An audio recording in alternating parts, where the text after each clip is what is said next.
Mic test. Magandang umaga po. Okay, bago po tayo magsimula, manalangin po tayo. Mahal namin Ama na mahabagin at magpapala, salamat po sa pagligtas sa amin mula sa kasalanan at pagkawasak. Salamat po sa pagkabay sa aming buhay na Kristiyano hanggang ngayon. Salamat po sa pagbigay mo sa amin ng dakilang pagkakataon na mag-aral lang salita ng Diyos. Hiniling po namin na buksan mo ang aming puso at tainga sa salita ng Diyos. Naway maunawan namin ang salita ng Diyos sa pamamagitan ng tulong ng Banal na Espiritu. Pakiusap maunawan namin ang kalooban ng Diyos sa pamamagitan ng salita ng Diyos. Mula sa simula hanggang sa matapos, kami ay nagtitiwala lamang sa iyong habag at biyaya. Ito po ang aming dalangin sa pangalan ni Jesus. Amen. Okay, buksan mo ang Biblia, 2 Timothy chapter 1. Ikalawang Timoteo, chapter 1.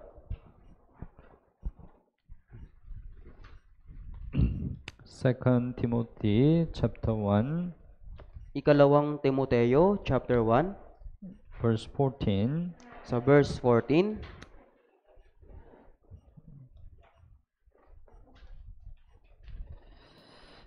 Okay, chapter 1, verse 14. Basahin po natin ng sabay-sabay.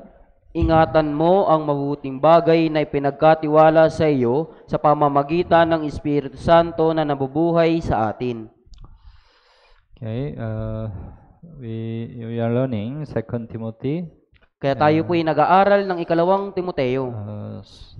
So today, let's learn about chapter 1, verse 14. Kaya ngayong araw, pag-aralan po natin ang tungkol sa chapter 1, verse 14. Verse 14, right? Ingatan mo ang mabuting bagay ay ipinagkatiwala sa iyo. Ingatan mo ang mabuting bagay na ipinagkatiwala sa iyo.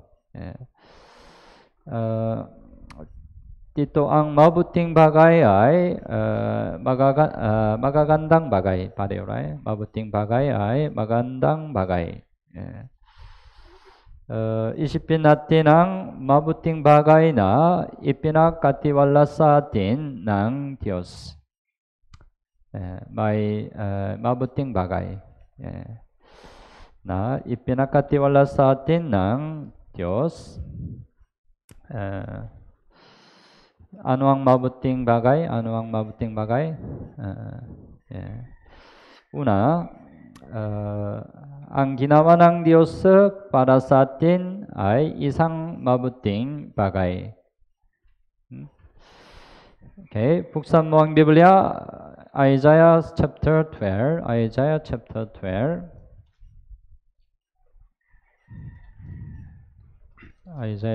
12. Verse 5.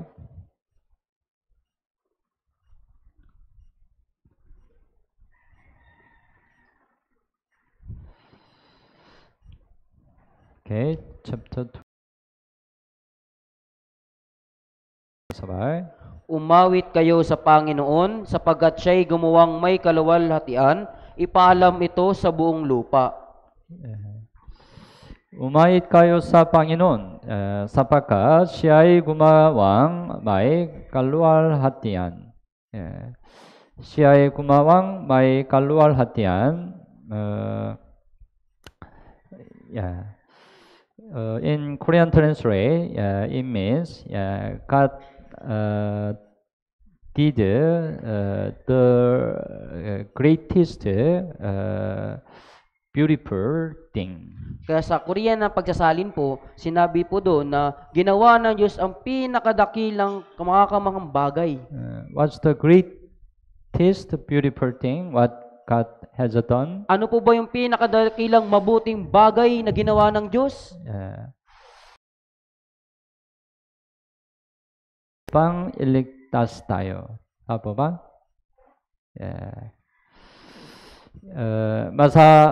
Masasabing ito ang pinakamagandang bagay. Pinakamagandang bagay. At si Jesus ay naparito sa mundong ito at naisagawa ang magandang gawain iyon. Tama?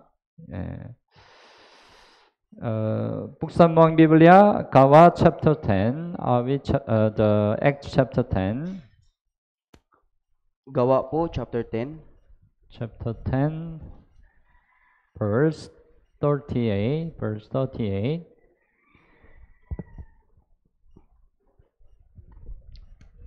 Gawa chapter 10, verse 38.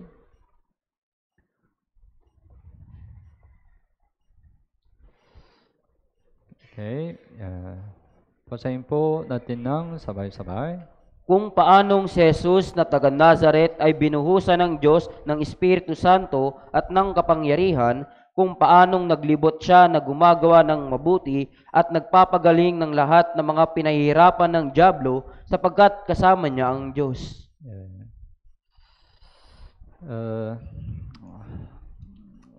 What Jesus has done when He came into this world? Ano ba yung ginawa ni Jesus nung siya ay naparito sa sanlibutan?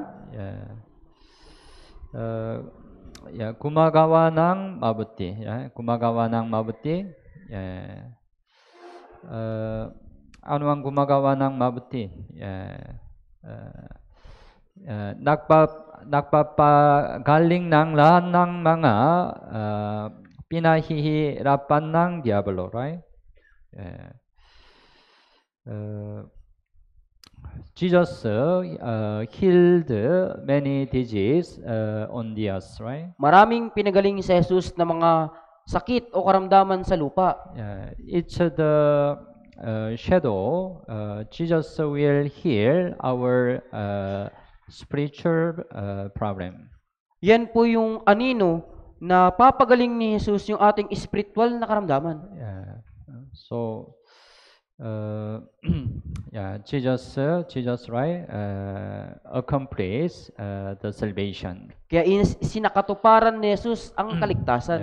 So he did really beautiful work. Kaya ginawa niya po talaga ang pinakamagandang gawa. Ngayon ay naligtas na tayo sa pamamagitan ng magandang gawaing pinalang ng Diyos at naisakatuparan ni Jesus. Right? So we could be saved by what God has done through Jesus Christ. Kaya tayo po ay naligtas sa pamamagitan ng ginawa ng Diyos sa pamamagitan ni Jesucristo.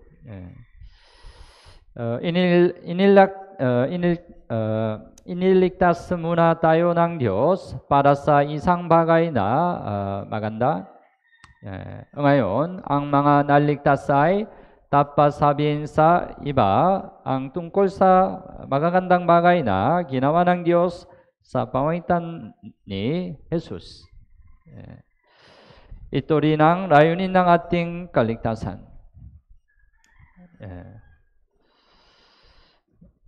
Ang layunin ng pagliligtas sa atin ay gumawa ng mabubuting gawa. Titus chapter 2, buksan mo ang Biblia, Titus chapter 2. Tito po, chapter 2. Chapter 2, verse 14.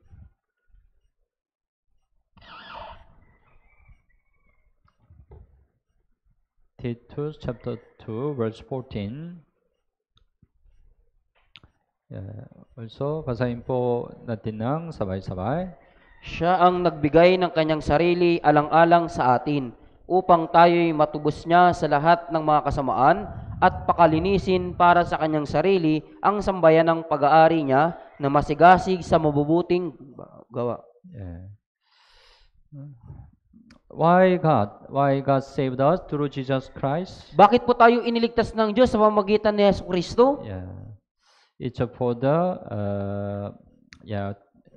we become His own special people, jealous for good works. Upang tayo po ay pag-aari niya na masigatig sa mabuting gawa. Yeah, for the good works, right? Para sa mabuting gawa. Yeah. 에페소 chapter 2 복사 모양 비블리아 also. 에페소 chapter 2 verse 10.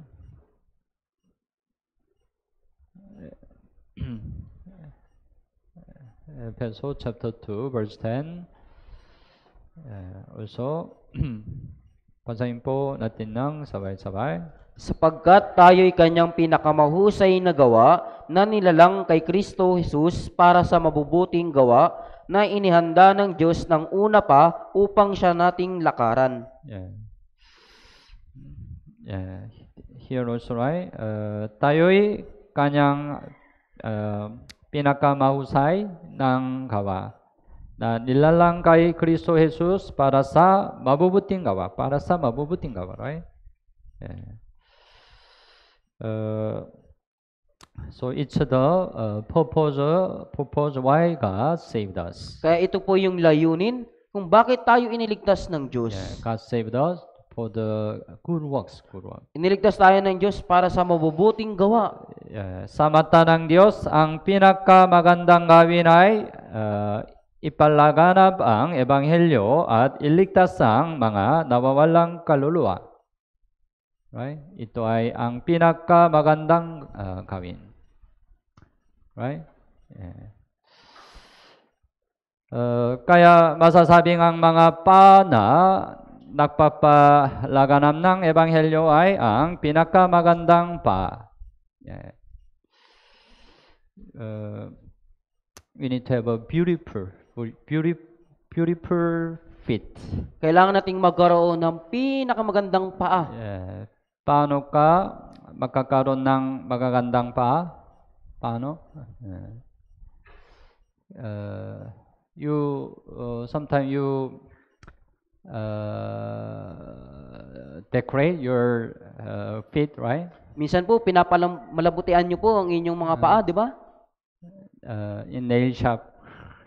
Yung sa inyong mga kuko po, di ba? To make your feet beautiful, right? Upang maging maganda yung inyong mga paa.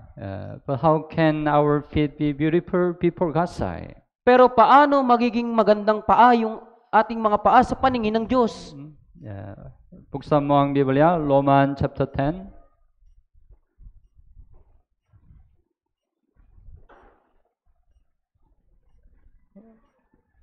Roman chapter 10. Verse 15. Romans chapter 10, 15. Okay. Basahin po natin ng sabay-sabay. At paano sila mangangaral kung hindi sila sinugo? Gaya ng nasusulat, anong ganda ng mga paa ng mga nagdadala ng mabuting balita, ng mabuting bagay. Yeah. You can know how can your feet be beautiful, right? Nalalaman niyo po, di ba, kung paano magiging maganda ang inyong mga paa? Yeah. Anong ganda ng mga paa ng mga nagdadala ng mabuting balita, ng mabubuting bagay. Yeah. If your feet go to many places to preach the gospel, it's a really beautiful feet, right? Kung ang inyong mga paa po ay nagtutungo sa mga lugar na pinapangaral inyong paa, ang inyong ebanghelyo, magiging napakaganda ang inyong mga paa. Yeah. Dati ang ating mga paa ay mabilis magkasala. Tama? Yeah.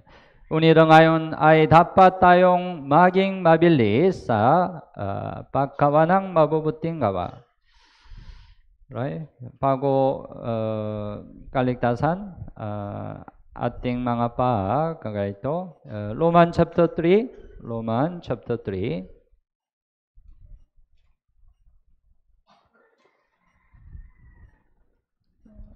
Verse 12 hanggang 15. Roman chapter 3. Verse 12 hanggang 15.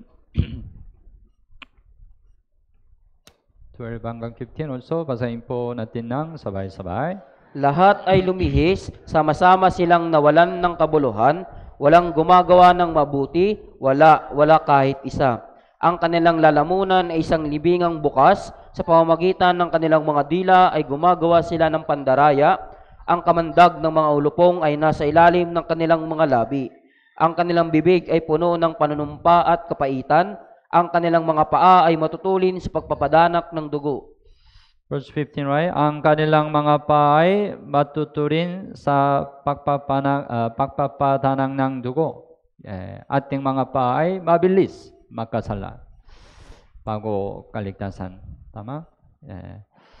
Matapos tayong maligtas, hindi na dapat tumakbo ang ating mga paa sa landas ng kasalanan. We have to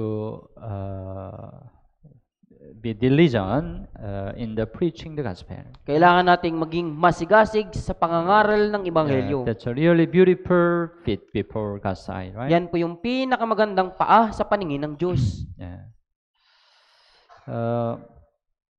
At ang pangalan na nabubuhay para sa Diyos ay isang magandang bagay. Okay? Buksan mo ang Biblia, Ecclesiastes chapter 7. Ecclesiastes chapter 7, verse 1.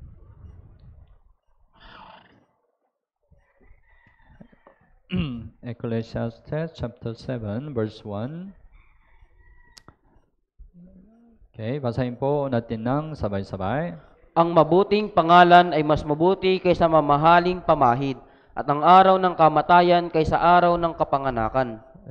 Ang mabuting pangalan ay mas mabuti kaysa mamahaling pamahid.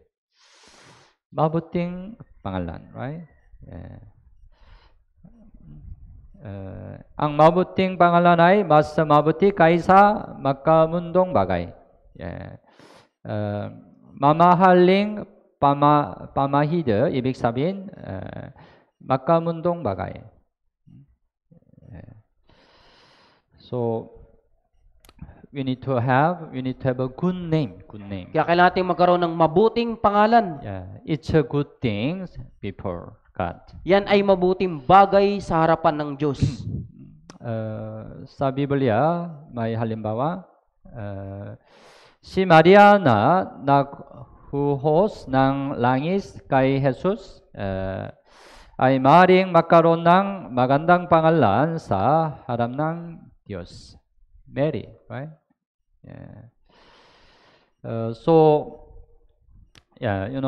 Mary, right? He anointed oil for Jesus by sacrificing her precious pregnant oil. Kaya di ba po si Maria, binuhusan niya po si Jesus ng langis po sa magitan po ng pagsasakripisyo ng kanyang pinakamahal na langis. She prepared the funeral of Jesus, right? Inihahanda niya po yung pagluluksa para kay Jesus, kamatayan ni Jesus. Then Jesus praised her, right? At pinuri po siya ni Jesus. Her name became really good name, right? Yung kanyang pangalan ay talagang naging mabuting pangalan.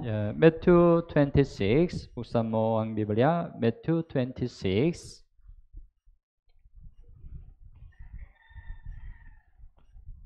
Matthew 26, verse 13.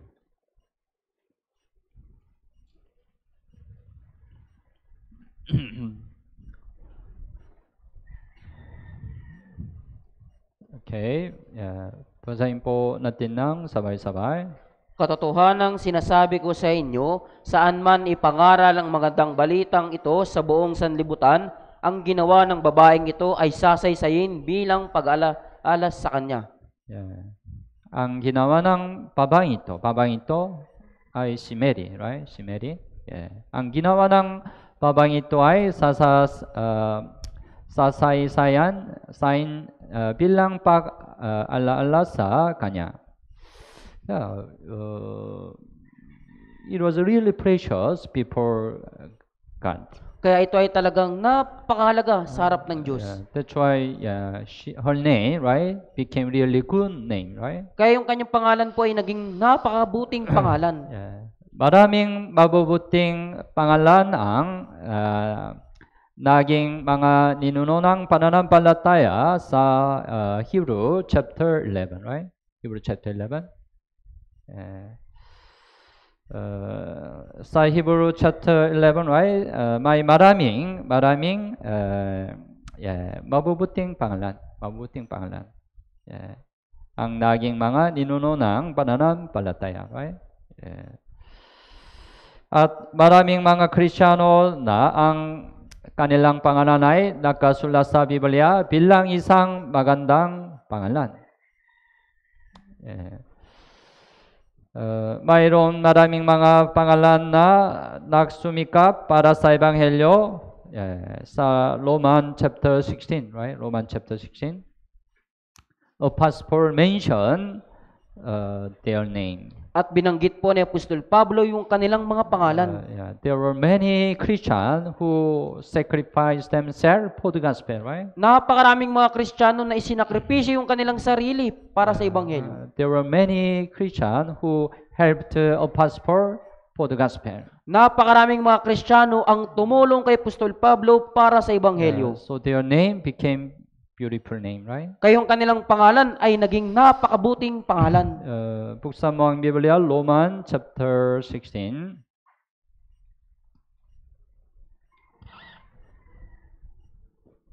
Roman chapter 16, verse 12.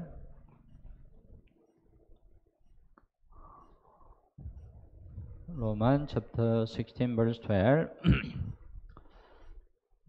Also, basahin po natin ng sabay-sabay. Batiin ninyo si Trifina at si Trifosa na manggagawa ng Panginoon. Batiin ninyo si Persida na minamahal na marami ang nagawa para sa Panginoon. Yeah. Trifena si Trifena at si Trifosa na manggagawa ng Panginoon, right? Manggagawa ng Panginoon. Unit, Persida na minamahal na marami ang nagawa para sa Panginoon. They labored for the Lord, right? Sila ay nagpagal para sa Panginoon. But they have a different expression, right? Pero meron pong magkaibang pagpapahayag sa kanila, di ba? Persida na marami ang nagawa para sa Panginoon. Of course, they have all good name, right? Siyempre, silang lahat ay mayroong mabuting pangalan. But we can know, right? Persida has a better good name, right? Pero sinalalaman natin na sa Persida yung nagkaroon ng mas mabuting pangalan. Because Persida more labored than Trifena at Trifosa. Dahil si Persida ay higit na nagpagal po kaysa kay Trifina at Trifosa. We have to have a good name, right? Kailangan nating magkaroon ng mabuting pangalan. But we better have a better good name, right? Pero mas mabuti na magkaroon tayo ng mas mabuting pangalan. It depends on our Christian life, right? Nakadepende po yan sa ating Kristiyanong pamumuhay. We get the salvation by the grace of God, right? Nagkaroon po tayo ng kaligtasan dahil sa biyaya ng Diyos, di ba po? So our salvation is all the same, right? Kaya lahat ng ating kaligtasan magkakapareho. But after salvation, our Christian life is different. Pero pagkatapos ng kaligtasan, yung ating Kristiyanong pamumuhay ay magkakaiba. According to our Christian life, our name will be different. Ayon sa ating pamumuhay Kristiyano, yung ating pangalan po ay magiging iba. We need to have a better good name. Kaya magkaroon tayo ng mas mabuting pangalan. Ang ilang mga tao ay may mas mahusay na mga pangalan. Paano ito makakaroon ng mas magandang pangalan? of course, it depends on our Christian life. Siyempre po, nakadepende po yan sa ating Kristiyanong pamumuhay. How much we sacrifice for the gospel. Kung gaano tayo lubos na nagpagal, nagsakripisyo para sa How Ebanghelyo. much we labor in the Lord. Kung gaano tayo labis na nagpagal sa Panginoon. Ang ating buhay ay isusula sa aklan ng ala-ala. You already know, right? We have the book of life. Di ba alam nyo na po, meron tayong aklat ng buhay. Only save the Christian name was written in the book of life, right? Tanging mga ligtas lamang po na yung kanilang pangalan ang nakasulat sa aklat ng buhay. That's why the Bible says, right? Unsaved people, their name will not be found in the book of life. Kasi sinasabi ng Biblia po, di ba, na yung mga taong hindi naligtas, hindi po doon matatagpuan ang kanilang pangalan. So anyone who are not found in the book of life, they were cast into the lake of fire, right? Kaya ang sino mang hindi matagpuan sa aklat ng buhay, yung kanilang, sila po itatapon sa lawa ng apoy. Anyway, by the grace of God, we know our name was written in the book of life. Ngayon pa man sa biyaya ng Diyos, di ba po nalalaman natin na ating pangalan ay nakasulat sa aklat ng buhay. But you have to know, there is one more book. Pero dapat yung pong malaman, meron pa pong isang aklat. The book was written for our Christian life. Yung aklat kung saan nakasulat yung ating Kristiyanong pamumuhay. Ang ating buhay ay isusulat sa aklan ng alala. Aklan ng alala. Aklan ng alala. Buksan mo ang Biblia, Malachi chapter 3. Malakias po, chapter 3. Malachi chapter 3, verse 16. The last Bible over the Old Testament. Yung pinakahuning aklat sa Lumang Tipan po. Okay, chapter 3, verse 16. Chapter 3, verse 16. Basahin po natin ng sabay-sabay. Nang magkagayoy, nag-usap silang mga natatakot sa Panginoon, binigyang pansin sila ng Panginoon at pinakinggan. At ang isang aklat ng alaala ay isinulat sa harap niya para sa kanila na natakot sa Panginoon at nagpahalaga sa kanyang pangalan. May aklan ng alala, tama? Your Christian life will be written in this book, right? Kaya ang inyong pamumuhay Kristiyano ay may sulat sa aklat na ito. Paano may susulat ang aking pangalan? Maaari bang itala ang iyong pangalan bilang isang magandang pangalan sa harap ng Diyos? Surin mo? You have experience, sometimes you visit cemetery, right? Minsan naranasan niyo po pag bumibisita kayo sa sementeryo, di ba po? In the cemetery, there are many dead, right? Sa mga sementeryo po, napakarami doong mga patay. There are tomb, right? Meron po doon yung labi, yung But in front of the tomb, meron the epitaph. At doon sa lapida po, meron po doong mga yung nakasulat. Epitaph. There are message for the dead, right? Yung meron pang mensahe sa mga patay. When the birthday, yung nakasulat right? yung birthday, when died, kailan namatay, and describe their lives shortly, right? At dinescribe po yung kanilang buhay ng maiksi. Kagaya ito. Your life will be described in the book, right? Katulad nito, ilalarawan din po ang inyong buhay sa aklat na yun. After salvation, Pagkatapos ng your kaligtasan, life will be written in the book. pagkatapos ng kaligtasan, may isulat ang inyong buhay. How will your life will be written? Paano po ba maisusulat ang iyong buhay? If our name was written in this way, it's really beautiful. Kung ang ating pangalan ay nakasulat sa ganitong paraan, napakabuti po. This Christian was born again this time. Yung Kristiyanong ito na ipanganak na muli sa panahong ito. After salvation, this Christian really labored in the Lord. Pagkatapos ng kaligtasan, ng Kristiyanong ito ay talagang nagpagal para sa Panginoon. This Christian really sacrificed his life for the gospel. Ang Kristiyanong ito ay talagang isinakripisyo ang kanyang buhay para sa Ebanghelyo. It's really good name, right? Yan ay talagang napakabuting pangalan, di ba po? So we have to have a good name before God, Kaya right? magkaroon po tayo ng mabuting pangalan sa harapan ng Diyos. Yeah. Magandang pangalan ay mabuting bagay sa harap ng Diyos. Tama?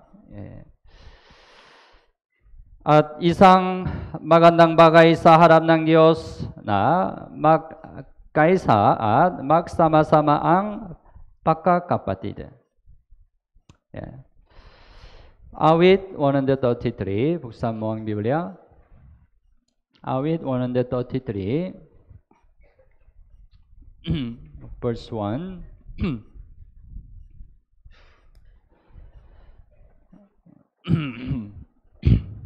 Okay. Basahin po natin ng sabay-sabay. Narito, napakabuti at napakaligaya kapag ang magkakapatid ay sama-samang namumuhay na nagkakaisa. What's a good thing? Ano po yung mabuting bagay? Napakabuti at napakaligaya kapag ang magkakapatid ay sama-samang namumuhay na nakakaisa. Nakakaisa. Tama? Here, sama-samang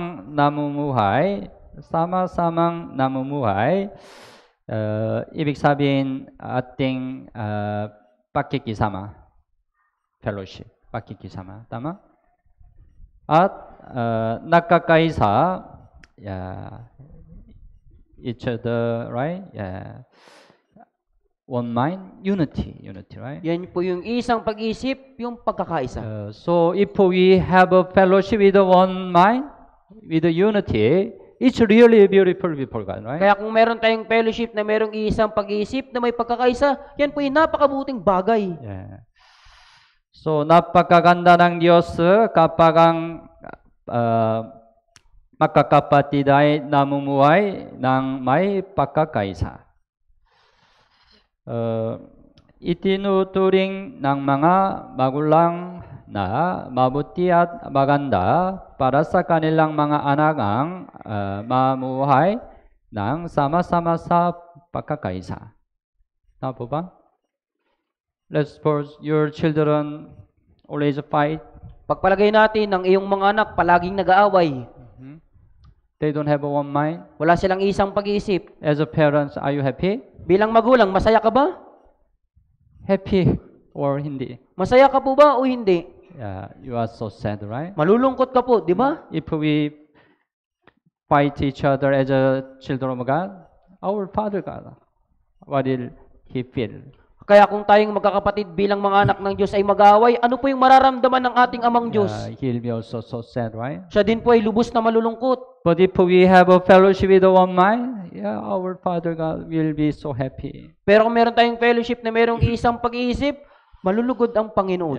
That's why it's a beautiful thing, right? Kaya yan po ay mabuting bagay Before God. sa harapan ng Diyos. Ang pinakaayaw ng diablo ay ang maging isa tayo at magsaya ng magkasama. Kaya sinisikap ng diablo na hatiin ang pagkakaisa. Tama? If we have a good fellowship with one mind, we are happy. Satan really envy it. Kung tayo ay nagkakaroon ng fellowship na mayroong isang pag-iisip at masaya, magselos po because Satan cannot have this happiness. Dahil Satanas po walang ganitong kasiyahan. That's why Satan won't divide us. Kaya nais ni Satanas na tayo po ay hatiin. Right? Ano ang layunin ng coming New Year retreat? New Year retreat. We have a New Year retreat, right? Di ba meron po tayong New Year retreat? Ang magkakapatid ay nagiging isa sa pamamagitan ng pagkakaisa at pagsasama. Right? Through the New Year retreat, right? We can be one. Sa magitan po ng New Year retreat, tayo magkakaisa. We can have a good fellowship, right? Magkakaroon tayo ng napakabuting fellowship. Yeah, it's really beautiful before God, right? Yan ay talagang napakaganda sa harapan ng Diyos. Ang resulta ng pagkakaisa ay ang paglitaw ng kaligtasan sa pamamagitan ng gawain ng banal na Espiritu. Yeah. Sa panahon ng unang church, nagkaroon ng matibay na gawain ng kaligtasan bilang resulta ng pagkakaisa at pagsasama-sama. Buksan mo ang Biblia, Acts chapter 2. Mga gawa po, chapter 2. Gawa chapter 2, verse 46 and 47.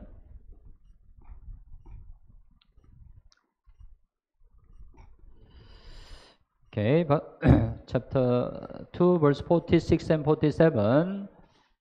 Basahin po natin ng sabay-sabay.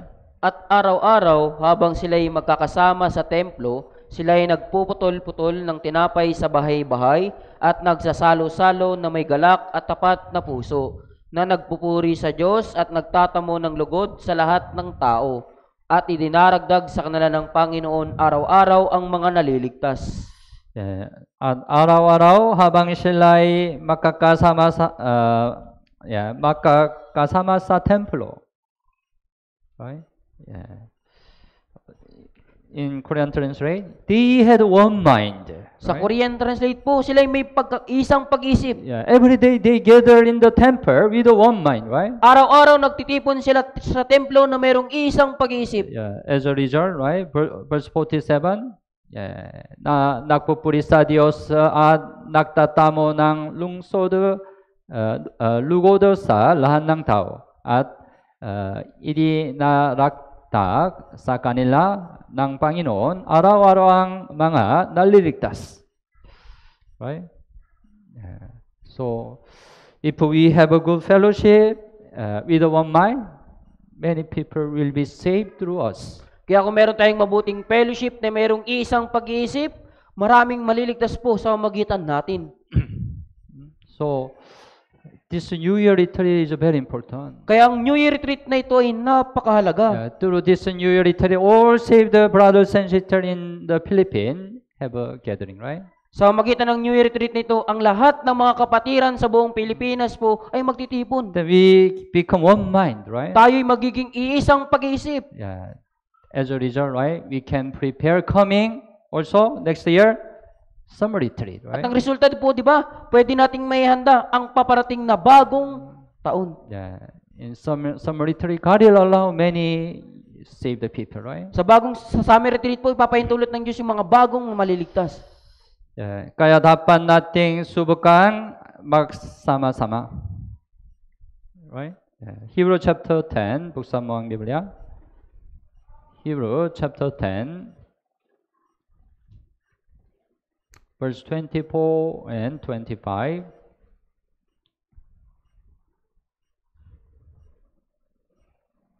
Hebrew chapter 10, verse 24 and 25. Yeah. Also, basahin po natin ng sabay-sabay. At ating isaalang-alang kung papaano gigisingin ang isa't isa sa pag-ibig at sa mabuting gawa, na huwag nating pabayaan ng ating pagtitipon gaya ng ugali ng iba, kundi palakasin ang loob ng isa't isa, lalong-lalo na kapag inyong nakikita na papalapit ng araw. Verse 24, at ating isaalang-alang kung paano gigisingin ang isa't isa sa pag-ibig at sa mabubuting gawa. This time, right, some brothers and sisters, they are depressed, right? Sa pagkakataong ito, mayroon tayong brothers and sisters na depressed. Who can help them? Sino yung pwedeng tumulong sa kanila? We need to help them, right? Kailangan natin silang tulungan. Yes. Stir up love and good works. Kaya sinabi po dito na Stir up. gisingin po. then they can overcome depression, right? Upang malampasan po nila yung depression. Yeah, so let us consider one another in order to stir up love and good works. Kaya ating isalang-alang kung paano gigisingin ng isa't isa sa pag-ibig at mabubuting gawa. This time we really need, right? Sa pagkakataong ito ay talagang kailangan natin. And 25, na huwag nating pabayaan ang ating pagtitipon. Huwag nating pabayaan ang ating pagtitipon. Some people say, why we have to do this gathering? May mga taong nagsasabi, bakit ginagawa natin yung ganitong mga pagtitipon? Why we have to have a New Year retreat this time? Bakit sa pagkakataong ito kailangan natin ng New Year retreat? Christmas season, we have many family gathering. Kaya sa Christmas season, napakarami natin yung mga family gathering. We are very busy. Napakaabala natin. Why we have to have a New Year retreat? Bakit kailangan pa natin sa panahong ito ng New Year retreat? Yeah. Right? Huwag nating pabayaan ang ating pagtitipon. Yeah. Kaya ng ugali ng iba, right? Kaya ng ugali ng iba. The people in this world, they will say like that. Kaya yung mga tao ng sanlibutan ito, ganito yung kanilang sasabihin. We don't need to have a gathering. Hindi natin kailangan ng ganitong pagtitipon. This time, we are busy. Sa ganitong panahon, abala tayo. Yeah. Kaya ng ugali ng iba. Yeah. Kundi palakasin ang loob ng isa't isa, lalong-lalo na kapag inyong nakikita na papalapit na ang araw. Ano ang araw? Jesus' second coming, right? Yung ikalawang pagdating ni Jesus. Jesus' second coming is near. We need to more endeavor to continue our gathering. Ang ikalawang pagdating ni Jesus ay napakalapit na kailangan nating pagsumikapan yung mga pagtitipon. Because as Jesus' second coming is more near, Satan more greatly war. Dahil sa papalapit na yung pagdating ni Jesus, higit na malakas po yung pagkilos ni Satanas. So we need to more endeavor to continue our gathering. Kaya higit nating pagsumikapan yung ating pagtitipon. So next Sunday we also have All Saint Fellowship, right? Sa susunod na linggo po, di ba, magkakaroon po tayo ng All Saints Fellowship. Yeah. Bakit All Saint Fellowship? Bakit po tinatawag na All Saints Fellowship? Because all saint, right? You are all saint, belongs to all saint, right? Dahil kayo lahat ay kabilang sa lahat ng mga banal. All the brothers and sisters, we have a fellowship in the Lord. Lahat ng mga brothers and sisters, meron tayong fellowship sa Panginoon. Maybe it can be also year-end fellowship, right? At masabing ito rin po yung year-end fellowship. Yeah. So it's a really precious time. Kaya ito yung pinakamahalagang oras. So coming All Saint Fellowship and New Year retreat, yeah, it's a really precious time God prepared. Kaya yung All Saints Fellowship at yung New Year retreat, ito yung isang makabuluhang pagkakataon na inihanda ng Diyos sa atin. Why God prepared this precious time? Bakit inihanda ng Diyos ang makabuluhang panahong ito? Because God wants to give all His grace to us, right? Dahil nais ng Diyos na ibigay sa atin ang lahat ng kanyang biyaya. But our side, we can get this grace when we participate in the works of God. Pero sa ating panig, makukuha lang natin ang biyayang ito kapag nakilahok tayo sa gawain ng Diyos. So don't lose this great chance. Kaya wag nating sayangin yung ganitong pagkakataon. Yeah, let's get all the grace God prepared for us. Kunin natin ang lahat ng biyayang ipinagkaloob sa atin ng Diyos. Yeah. Anyway, we have a good fellowship with one mind. It's a really beautiful thing before God. Kaya kung meron tayong mabuting fellowship na merong isang mabuting pag-isip, ito po'y napakabuti sa harapan ng Panginoon. Ano ang mabuting bagay? May mabubuting araw. Mabubuting araw.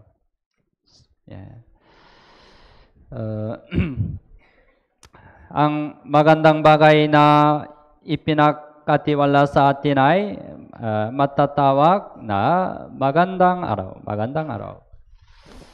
Ang mga Kristiyano ay may mabubuting araw. Buksan mo ang Biblia. Unang Pedro chapter 3. Unang Pedro chapter 3 verse 10.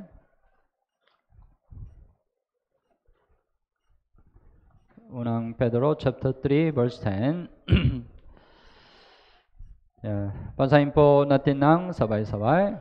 Sapagkat ang nagmamahal sa buhay ay nais makakita ng mabubuting araw, ay magpigil ng kanyang dila sa masama, at ang kanyang mga labi ay huwag magsalita ng daya.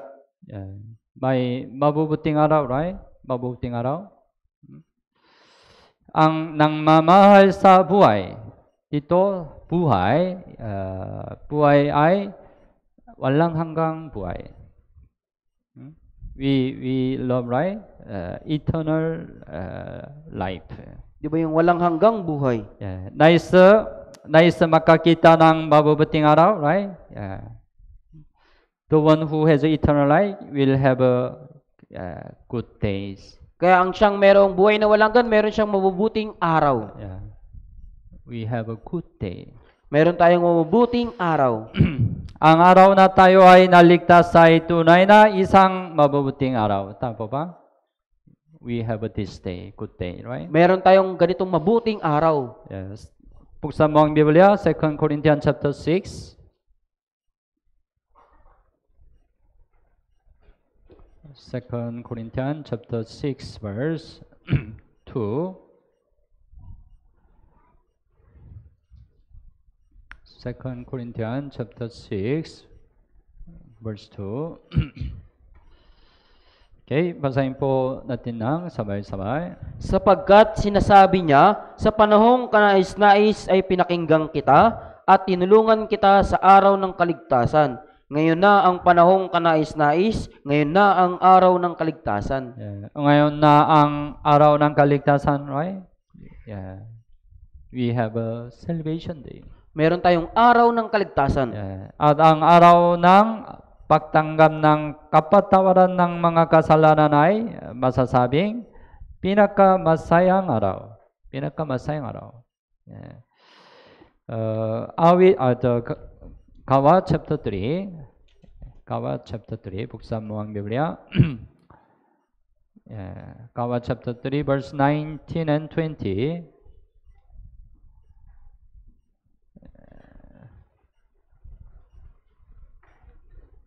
19 and 20 also.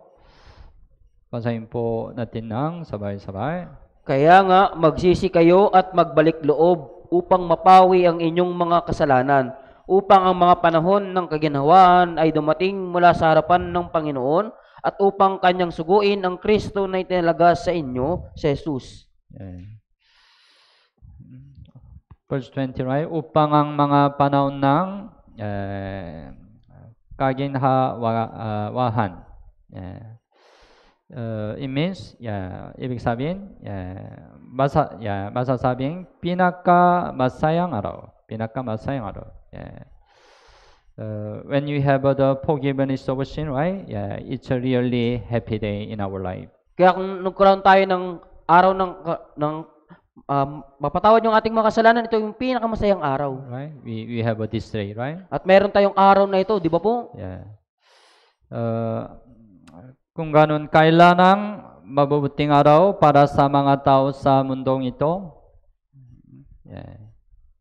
Kailan ang mabubuting araw para sa mga tao sa mundong ito? Mari first day, right? First day. Marahil yung araw ng kapanganakan, yung birthday po. First day, right? Good day. Marahil yung birthday po yung mabuting araw. Or the wedding day. O kaya yung araw ng kasal. Good day, right? Mabuting araw po, di ba? Maybe the people in this world this time, Christmas day is also good day. Marahil yung mga tao sa libutan ito, yung araw ng Pasko, yan yung mabuting araw sa kanila. Or there are many kind of fiesta, right? O napakaraming uri ng mga kapistahan. It's a good day, right? Yan yung mabuting araw. Unit ang isang mabubuting araw na tulad nito ay isang masayang araw sa maikling panahon. Maikling panahon. Tama? Temporary, right? Temporary. Panandalian po, di ba? Buksan mo ang Biblia, Job chapter 20. Job chapter 20.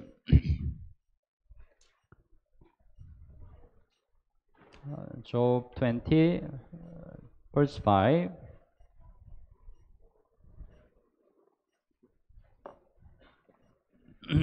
Job 20, verse 5. Also, basahin po natin ng sabay-sabay. Na ang pagbubunyi ng masama ay maikli at ang kagalakan ng masama ay sandali lamang. Ang kagalakan ng masasama ay sandali lamang. Sandali lamang. Tama po ba?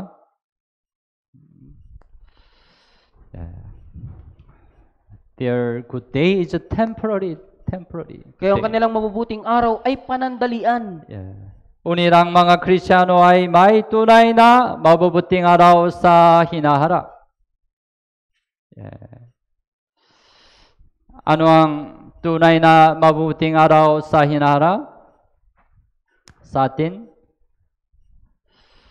Ang araw na muling pagparito ni Jesus ay isang mabubuting araw.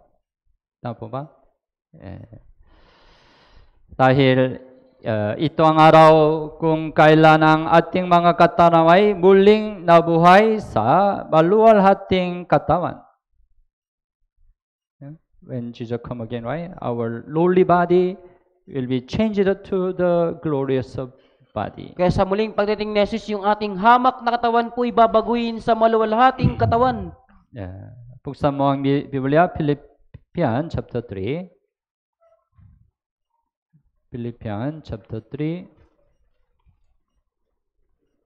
21. Philippians chapter 3, 21. Also, basahin po natin ng sabay-sabay. Na siyang magbabago ng ating hamak na katawan upang maging katulad ng katawan ng kanyang kaluwalhatian, ayon sa kapangyarihan na kumikilos sa kanya upang maipailalim sa kanyang sarili ang lahat ng mga bagay. Siyang magpabago ng ating hamang na katawan upang maging katulad ng katawan ng kanyang kaluwalhatian. It will happen when Jesus comes again, right? Ito ay mangyayari sa muling pagdating ni Jesus. It's a good day, right? Yan ay mabuting araw, di ba po? It's a really good day. Yan ay talagang mabuting araw. Ang ating mga katawan ay laging nagdurusa dahil sa ating magkasalanang kalikasan. Tama ba? After salvation, maybe you are struggling because of your sinful nature. Pagkatapos ng kaligtasan, marahil nahihirapan ka dahil sa iyong likas na pagkamakasalanan. You want to overcome your sinful nature, right? Nais mong daigin yung iyong sinful nature. Madali o mahirap? Madali po o mahirap? Tama, mahirap. Mahirap, right? But when Jesus comes again, right? We are completely free from the sinful nature. Pero sa muling pagparito ni Jesus, yung ating sinful nature po, we are free from sinful nature when Jesus comes again, right? Magiging malaya na po tayo sa ating sinful nature sa muling pagdating ni Jesus. Buksan mo ang Biblia, Romans chapter 8. Sa Roma chapter 8 po. Romans chapter 8, 22 and 23. Romans chapter 8, 22 and 23. Okay, basahin po natin ng sabay-sabay. Sapagkat nalalaman natin na ang buong sangnilikha ay sama-samang dumaraing at naghihirap sa pagdaramdam hanggang ngayon. At hindi lamang sangnilikha, kundi pati naman tayo na mayroong mga unang bunga ng Espiritu, na tayo na may dumaraing din sa ating mga sarili sa masidhing paghihintay ng pagkupkop, ang pagtubos sa ating katawan. Ang pagtubos sa ating katawan, ibig sabihin, the resurrection of our body, right? Ito yung muling pagkabuhay ng ating katawan. Ang buong sangnilikha ay sama-samang dumarating at naghirap sa pagdaramdam. right? Adam committed a sin in the Garden of Eden, right? Di ba po alam nyo, si Adan ay nakagawa ng kasalanan sa halaman ng Eden. Yeah, because of his sin entered into this world, right? Dahil sa kanyang kasalanan, ang kasalanan ay pumasok sa sanlibutan. Yeah, then this us also was cursed. At ang mundong ito ay sinumpa. So all the creature, yeah, they are also suffer because of the sin of Adam. Kaya ang lahat ng mga nilikha po ay nagdusa rin dahil sa kasalanan ni Adan. Kaya, right? Ang buong sang nilikha ay naghirap sa pagtaramdam.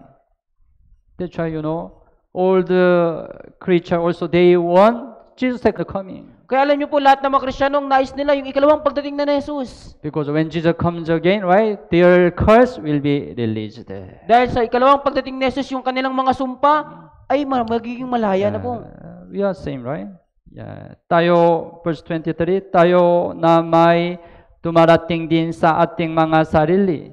Right? Yeah.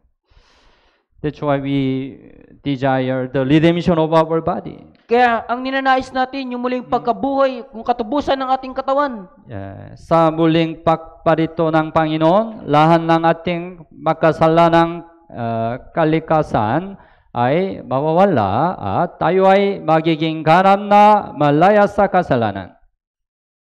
You want? Gusto niyo po ito? Yeah, you can overcome all your sinful nature, right? Na madadaig po ninyo ang lahat ng inyong likas na kasalanan. That's when Jesus comes again, right? Yeah, it will be really good day to us, right? Kaya sa ikalawang pagdating ni Jesus, ito yung pinakamagandang araw sa atin. Yeah. Ito ay isang araw para magkatanggap ng walang hanggang gantimpala. Walang hanggang gantimpala. Yeah. That's why it's a good day, right? Kaya nga po, mabuting araw. Buksan mo ang Biblia, Revelation chapter 22. Apokalipsis po, chapter 22. Revelation 22, verse 12. 22, verse 12. Okay, 22 verse 12, last chapter of the Bible, right? Basahin po natin ng sabay-sabay. Ako'y malapit nang dumating at dala ko ang aking gantimpala upang gantihan ang bawat isa ayon sa kanyang ginawa. Yeah. Sinabi ng Panginoon, right? Ako'y malapit nang dumating. Yeah. Ako'y malapit nang dumating. Yeah. At dala ko ang aking gantimpala. Aking gantimpala. Our Lord prepared all His reward to us. Inihanda ng Diyos ang lahat ng gantimpala sa atin. Yeah. Magiging masaya tayo kung tatanggap tayo ng gantimpala sa mundong ito. Tama ba? Yeah. You have experience, right? When you graduate the school. Naranasan niyo din po, di ba, nung nag-graduate kayo sa school? When there is a graduation ceremony, right? You have experience, you receive the reward, right? Di ba po, nung mayroong graduation ceremony, naranasan niyo tumanggap kayo ng gantimpala. Masaya, right? When you receive a lot of reward, you are happy, right? Nung tumanggap ka ng napakaraming gantimpala, napakasaya mo, di ba? Yeah. Ang gantimpala na inihanda ng Panginoon ay isang maluwalhating walang hanggang gantimpala na hindi may hambing sa gantimpala sa mundong ito. Tama ba? Yeah, it's really amazing reward, right? Kaya ito ay talagang nakakamanghang gantimpala. Yeah. Upang gantimpala, verse 12, right? Upang gantihan ang bawat isa ayon sa kanyang ginawa. Ayon sa kanyang ginawa. Yeah. We will receive a reward according to our work. Tayo po ay tatanggap ng gantimpala ayon sa ating mga ginawa. So, yeah, we have to desire this eternal reward. Kaya naisin natin itong walang hanggang gantimpala. Yeah, so that's why the day Jesus comes again is a really good day to save the Christian, right? Kaya ang ikalawang pagdating ni Jesus ay isang napakabuting araw sa mga Kristiyano. Yeah. At ang araw na pumasok sa walang hanggang langit ay isang tunay na mabuting araw. Tama? Dahil ang langit ay isang lugar kung saan walang kamatayan o sakit. Buksan mo ang Biblia, Revelation 21. Apocalypse chapter 21. Revelation 21, verse 4. Revelation 21, verse 4. Also, basahin po natin ng sabay-sabay. At papahirin niya ang bawat luha sa kanilang mga mata, at hindi na magkakaroon ng kamatayan, hindi na rin magkakaroon pa ng pagdadalamhati, o ng pagtangis man, o ng kirot man, sapagkat ang mga unang bagay ay lumipas na. Sa langit, right? Hindi na makakaroon ng kamatayan, hindi na rin makakaroon pa ng pagdadalamhati, o ng pagtangis man, o ng kirot man. It's a real it's a really good day, right? Kaya ito ay talagang mabuting araw We can enter eternal heaven. na makakapasok tayo sa walang hanggang langit. Dahil ang langit ang pinakamagandang lugar, right? Pinakamagandang lugar. Verse 1 and 2, same chapter 21, verse 1 and 2. Also, basahin po natin ng sabay-sabay. At nakita ko ang isang bagong langit at ang isang bagong lupa, sapagkat ang unang langit at ang unang lupa ay lumipas na, at ang dagat ay wala na. At nakita ko ang banal na lungsod, ang bagong Jerusalem na bumababa mula sa langit buhat sa Diyos, na nakahanda na gaya ng isang babaeng ikakasal na nagagayakan para sa kanyang asawa. Verse 1, right? Nakita ko ang isang bagong langit at ang isang bagong lupa. Sapagkat ang unang langit at ang unang lupa ay lumipas na.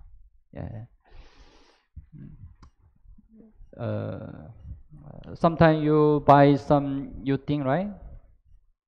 Sometimes you buy some new one, right? Not use the one, right? Minsan po, bumibili po kayo ng mga bagong gamit po. What's better when you buy new one or use the one?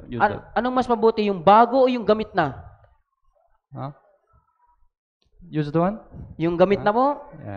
It's much better when you buy new, right? Di ba mas mabuting bumili ka ng bago? Heaven is not used one, right? Yung langit po, hindi po yan gamit na. New heaven and new earth, right? Bagong langit at bagong lupa. God prepared the new heaven and new earth. Inihanda ng Diyos ang bagong langit at bagong lupa. So, even in this world, right? Sometimes we see beautiful scene, right? Kahit na sa mundong ito, nakakita tayo ng mga mabubuting but the sin in this world cannot compare with the sin in heaven, right? Kaya yung mga bagay na nakikita sa mundong ito ay hindi po may kukumpara sa mga makikita sa langit. We cannot imagine how beautiful heaven is, right? Hindi natin lubos na maisip kung gaano po napakaganda ang langit. But it's sure, right? God prepare really beautiful heaven for us. Pero sigurado na inihanda ng Diyos ang napakabuting langit sa atin. We will enter there, right? Tapasok tayo doon, di ba po? It's a really good day, right? Yan ay napakabuting araw. At ang langit ay isang lugar kung saan tayo nakatira magpakailanman kasama ang Panginoon na nang mamahal sa atin. Tama po ba? If you can stay with your lover, right? It's really happy, right? Kung magagawa manatili sa iyong minamahal, talagang napakabuti po, di ba? Maybe you want to live forever and ever with your lover, right? Marahil gusto mong manatili na kasama ang iyong minamahal magpakailanman. God, ang Diyos po, is the one who really loves us, right? Ang siyang talagang nagmahal sa atin. He is the one who loves us, the most. Siya mismo ang higit na nagmahal sa atin. But in heaven, we can live with Him forever and ever. Pero sa langit, makakasama natin siya magpakailan pa man. It's a really good day, right? Yan ay napakabuting araw. alam natin, walang tunay na mabubuting araw sa lupain ito. Walang tunay na mabubuting araw sa lupain ito. You have to know this fact. Kailangan nating malaman ang katotohanan ito. Why you are not happy? Bakit hindi ka po masaya? Because you search good day on the earth. Dahil hinahanap mo ang mabubuting araw sa lupa. You cannot have a good day on the earth. Hindi ka magkakaroon ng mabuting araw sa lupa. Dapat nating hintayin ang mabubuting araw sa hinaharap.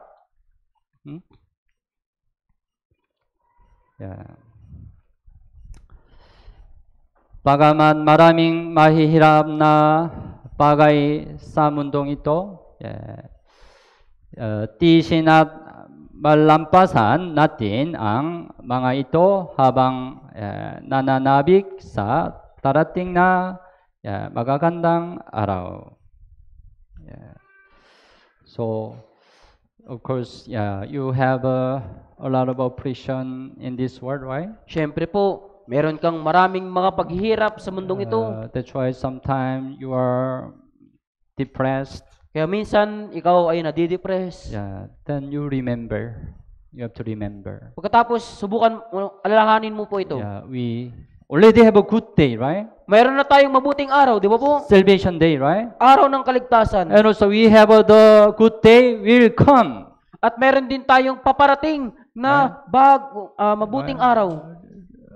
Remind this fact. Alalahanin niyo po yung We have the good day will come. Meron tayong mabuting araw na darating. Right? Then you can overcome oppression in your life. Kung gayon, mapagtatagumpayan natin yung mga paghihirap sa buhay.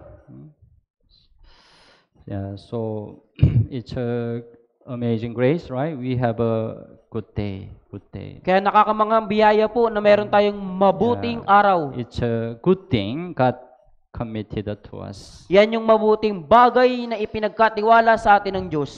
So, remind, good thing God committed to us. Tandaan po natin yung mabuting bagay na pinagkatiwala sa atin ng Diyos. Our feet must be beautiful feet. Yung ating mga paa ay dapat na maging mabuting paa. Our name needed to become really beautiful name before God. Yung ating pangalan ay maging napakabuting pangalan sa harapan ng Diyos. We have to have a beautiful fellowship in the Lord. Kailangan natin magkaroon ng mabuting fellowship sa Panginoon. And we have to keep always desire coming beautiful day. At kailangan nating naisin palagi ang darating na mabuting araw. Manalangin po tayo.